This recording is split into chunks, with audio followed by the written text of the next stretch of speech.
Honestly, it's like soul. This project is about play. It's about taking everything that, maybe I was told to be ashamed of when I was a kid, the feminine characteristics, or later when I transitioned, the masculine characteristics, and then kind of marrying both of them and kind of being like, all right, let's put this on blast and let's enjoy it and let's play with it and relish in it. So. Yeah, so tell me a little bit more about the character. Yeah, so Marque is this, aging gay man who is a bit questioning and his identity and sexuality, everything. He's in a place of like really feeling lost, and he's looking to his young boy toy for help and answers in understanding himself. So Marque, in his expression, he then just gets very bitter and angry and takes out a lot of his pain on everyone around him, but underneath all of that, he's got a lot of heart and a lot of love. So. And how would you describe kind of the brand of comedy of the show? The brand of comedy? Kitschy and crass. Yeah. And were there any other shows or movies or anything that you were sort of thinking about that kind of vibes with us? Oh my God.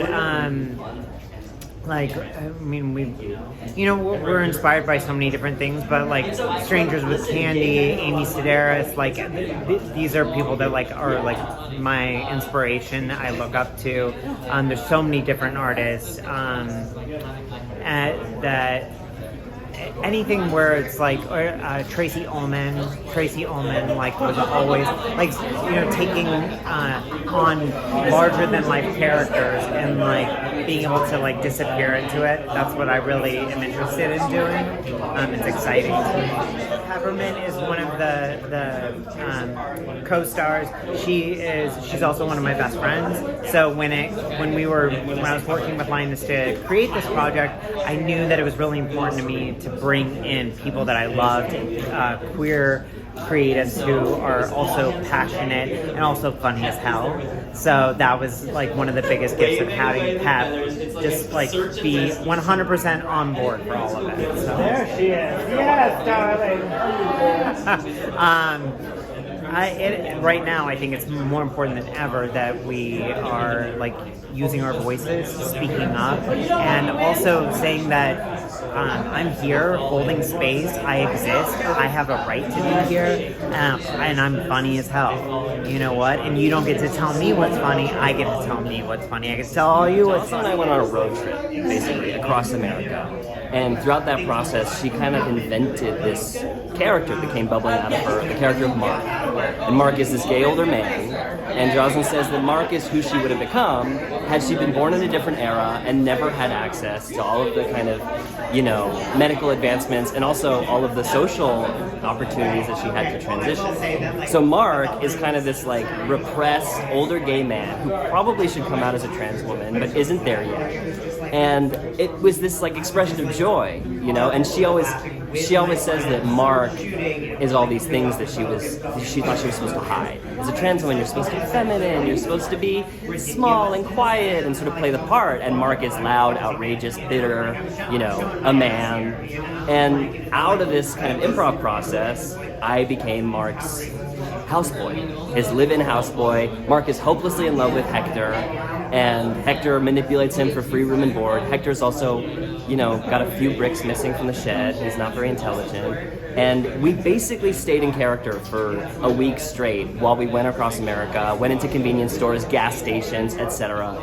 And so, to be honest, this whole thing happened very organically, and creating the show was just a container for these characters. I would say Marque and Hector is outrageous, raunchy, cringe humor. It's a mockumentary, so it has that feeling of you're uncomfortable with how much these characters are failing in front of the camera. Marque is very aware of the camera as he kind of fumbles again and again. I always say it's The Comeback with Lisa Kudrow, but with the bright colors and outrageous characters of At Home with Amy Sedaris. Joslyn and Peppermint are old friends, and we're blessed to have people in our lives who are incredibly creative and talented and successful. And so that was, again, a product of a really earnest, genuine connection. And Peppermint started the conversation with GLAAD to make this a GLAAD benefit as well. But yeah, everything happened so organically. And part of our strategy is like, as we attract more names to be in the show, we get more built-in audiences, we attract the next people. And by doing this thing that's sort of like, you know, coming at this question of gender and representation sideways and in an upside down way and turning it on its head, that, you know, we attract other people who are interested in changing the conversation and approaching the conversation from a level of fun and play. We're releasing the whole series in the next few days. So each day one episode goes live and then you can binge watch that. We don't know what's going to reach across the nation's divide. I don't know, Joslyn doesn't know, Peppermint doesn't know. We're all just doing our best. And so the way we approached this project was with a curiosity around, like, what if we approached this question from a level of outrageousness and making fun of ourselves. And I think, you know, Joslyn always reminds me, like, when people are hateful, usually there's some fear behind that. There's fear of saying something wrong, of being canceled, fear of, you know, change.